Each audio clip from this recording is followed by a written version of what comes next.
we're turning our attention now to Rory's beloved Chelsea and the growing disdain from Blues fans towards their owner Todd Boehly, who's getting it from all angles. Now, there are a couple of issues.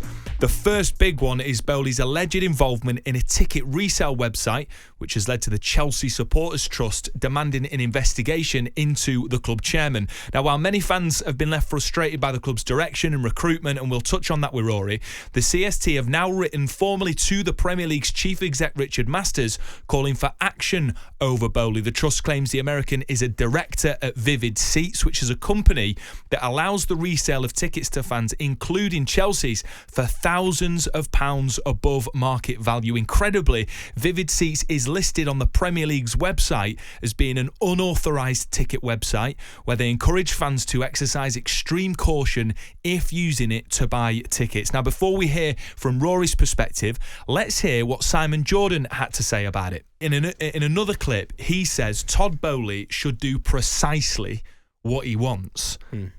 As a Chelsea fan, what do you make of that? Yeah. I mean, I obviously disagree with Simon here. I think it's quite disappointing that Simon is suggesting that Todd Boehly, because he has bought Chelsea Football Club, he somehow has the right to do with it what he pleases. Like when you own something, and we call football owners, we call them owners, but somehow I feel like it's the wrong terminology. Like Todd Boehly owns Chelsea. Of course he does. He is a part owner of the club and he spent a huge amount of money. So by some definition, he is an owner. But you know when you own something as culturally relevant as Chelsea, this is something that I would extend to all football clubs. It's a courtesy that I believe should be extended to every single football club in the country. You're looking after a cultural asset. You're looking after something that is bigger than a possession. Bigger than custodians as well. Yeah, you realistically what you are is it's a mere custodian. You are your responsibility as an owner is to look after and nurture the football club and hand it over to the next custodian in the best circumstance possible. You don't really have the right to do with it as you please. It's not a purchase in the way that a mobile phone would be a purchase. It's a cultural asset, and you have a responsibility, therefore, to look after it in the way that you would a work of art. If you were to buy an incredibly famous and rare work of art, you cannot burn it because you own it. You have to look after it, and you have a responsibility culturally to make sure that it is preserved and protected. So I think that Todd Boehly can't do with Chelsea as he pleases. I think he has to conform to the constraints of the club, to the history of the club, and operate within the framework that is the governing body of football. He isn't doing that. He is certainly not. He's certainly not paying homage to the history of the club. He certainly has no interest in what Chelsea Football Club represents. If you think about the history of Chelsea, what Chelsea are, what Chelsea represent, and what our history is, nothing that happens at Chelsea anymore is in tandem with that. Fairly recently, if you look at a video that was put out on the social media channels, it's some rap video, whatever. Chelsea's history in music is strong. You know, there's a ska link to music, there's a madness link to music, there's a blur link to music. And like the cultural impact of West London and that ska revolution and Chelsea Football Club, which is why the Liquidator is something that means so much to us, is there. You don't need to create a music link. There is a music link. Pay homage to the existing culture of the club rather than constantly trying to redefine it. They're doing it with the badge as well, Max, which I hate. Yeah. Have you seen that? Yeah.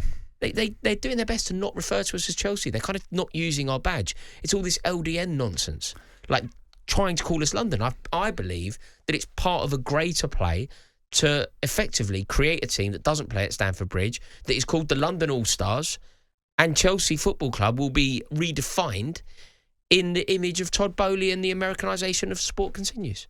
You, certainly when it comes to Chelsea, you're your own man, you're your own voice. You don't necessarily always subscribe to the views of other Chelsea fan groups, whether that's the CST or others. I know that you refused to protest just a couple of months ago when there were those planned protests. But this time with the CST calling for an investigation, they want Richard Masters to investigate. They're completely correct. So what do you expect to come of it? What needs to be the result of this when it comes to sanctions? Here's where the issue is, and maybe I totally understand that. Let's say Simon Jordan speaking about this. On some level, what he can bring is so much more interesting than anyone. He's a former owner of a football club, and he has a way of communicating that makes it very engaging. So his view on this is really interesting. But I'm just going to go layman's view, standard, easiest way to understand what's going on at Chelsea. If you were a spiv at Chelsea, So if you were selling tickets on the Fulham Road at a markup, you are nicked and you are banned from Chelsea. So I appreciate this is base level, but that's all I got.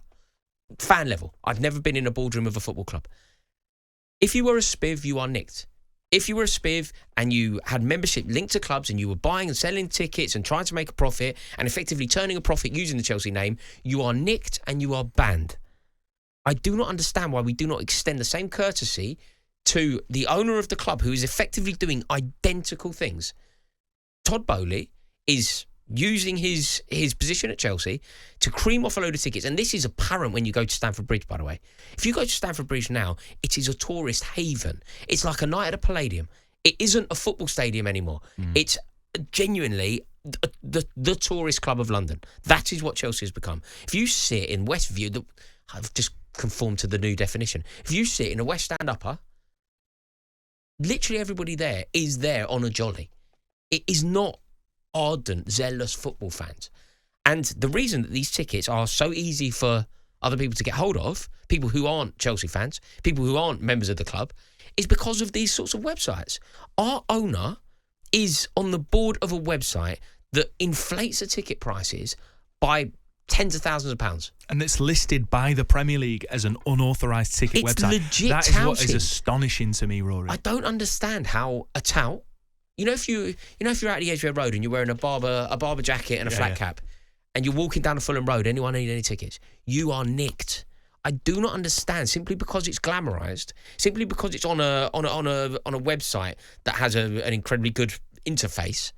It's still the essence of what is happening is it's spivving, it's ticket touting. So why does it take the CST to formally write to the Premier League if they can spot that Todd Boehly, in their view, is on the board of Vivid Tickets, right? Why haven't the Premier League already taken action? And what it reminds me of, Rory, is this notion that the Premier League is becoming a Wild West. Yeah. You've got clubs owned by states. You've got a massive image problem and huge friction at the top table of the Premier League. When you look at Manchester City and the Premier League, you look at the issues around sponsorship, where clubs have formed these factions, either back in Man City or other clubs. Do you think that this is just another example potentially of a distinct lack of leadership at from the Premier League in being able to manage multi-billionaires states that are owning clubs? Are you concerned about the fabric of the Premier League? Yeah, I think the direction of travel for football clubs is painful. It's painful. It's moving in the wrong direction. We can see that there is an Americanisation of the game. We can see that there is a dominance of American ownership. I think it won't be long before there'll be fixtures taking place in the States. Yeah, I mean, that can't happen. I on some level, I acquiesce to the fact that you're probably correct, but I hate the fact that I'm saying those words, and I think we should protest it at every junction. Like fairly recently, we were talking about, in the Super Bowl, they have a halftime show, and that becomes part of the day. You buy a ticket, and that's part of it. They're talking about the World Cup having some sort of similar. Yeah, well, we've been over that. Approach. We both think it's just another example of the direction of travel, and the game is moving further and further away from what it is meant to be, which is a rite of passage for people to go and feel part of something, and the commitment that they demonstrate going to their football team is part of who they are and in their makeup. They're making it impossible. They're making it that you cannot be a season ticket. You cannot go every week in, week out. It's it's something that you do once a year as an experience, in a way that as you say, as a tourist. Yeah. Now, it's just quickly on this, Rory, it's also being reported that despite a massive boardroom rift between Boehly and Boehly, that they are united in plans to demolish Stamford Bridge and build elsewhere, Earl's Court, etc. Yeah, like Chelsea can't leave Stamford Bridge. Like that's the crux of this. Whatever anybody wants to say, Chelsea must not leave Stamford Bridge. If Chelsea don't play at Stamford Bridge, it's not called Chelsea Football Club anymore, as far as I'm concerned. And everything needs to be done to force the hand to stay at Stamford Bridge. This Earl's Court thing is a misnomer. Like, Chelsea have been speaking about Earl's Court for years, and it's just not going to happen. Like, we've heard it time and time again. There is also this thing now that is out there, Max, and I feel like you and I, because we're very lucky in where we sit and we get this microphone in front of us, and our words, luckily for us, they resonate. We almost have a responsibility to actually push this, because it's being hidden. you can redevelop Stamford Bridge. There seems to be this acknowledgement, and this myth that everybody's subscribing to, that you can't develop Stamford Bridge. Chelsea cannot redevelop Stamford Bridge. Roman Abramovich had the plans ready for a redevelopment of Stamford Bridge. Stamford Bridge can totally and utterly be redeveloped. We've seen the plans. The plans were agreed. The plans were accepted. And the plans are exciting. And I'd say, having seen redevelopment plans for the City Ground, it's exciting. Why? Because it maintains the heritage of a great club similar to Chelsea. It maintains the character, the important things about the stadium, but also gives it a modern spin, increases revenue, allows more fans in, creates a better atmosphere that is only net positive for the club. I completely agree. But I think that the ultimate ambition will be to force Chelsea away from Stamford Bridge. And the problem is, because of the way that London has gone, and you and I both live in London, we know what property prices are like. Yeah. We won't be a London club, not by the true definition of the club, of London. Like, you know, Chelsea will end up playing out of Scrubs Lane, or, you know, somewhere down in Harlington near Heathrow Airport. Like, it will be out. We will not be on the Fulham Road with the Southwest 6 postcode, which is who we are, which is the part of the identity. And there's so much about Stamford Bridge that is intrinsically linked to Chelsea. You know, if Stamford Bridge wasn't built, Chelsea wouldn't exist. Like, it's part of who we are. The reason that Chelsea Football Club exists is because of Stamford Bridge as a stadium. You know, Peter Osgood, our best ever player, on some definition at least, his ashes are buried under the penalty spot at Stamford Bridge, the shed end. These things matter. And I just hate the fact that they are trying to somehow almost gaslight us into saying, well, you know, you can't redevelop Stamford Bridge. Like, wait, what are you talking about? I've seen the plans. Roman Abramovich had it signed off. And people will try and argue that it's too big. Oh, sorry, it's not big enough. People will try and argue that maybe, I think it can be up to 65,000. People don't like to say this. And Chelsea fans, certainly some Chelsea fans don't like to say it. Most I know and go with, they get it. But not everyone likes to admit this. We don't have the support. Yeah. You know the way Arsenal could probably have an 80,000 capacity ground. Yeah. You know, we couldn't. Like, but there's no shame in that. No, we don't have the numbers. I think you could argue that Chelsea are a bigger club than London if you want. But what you're talking about there is silverware and things like that.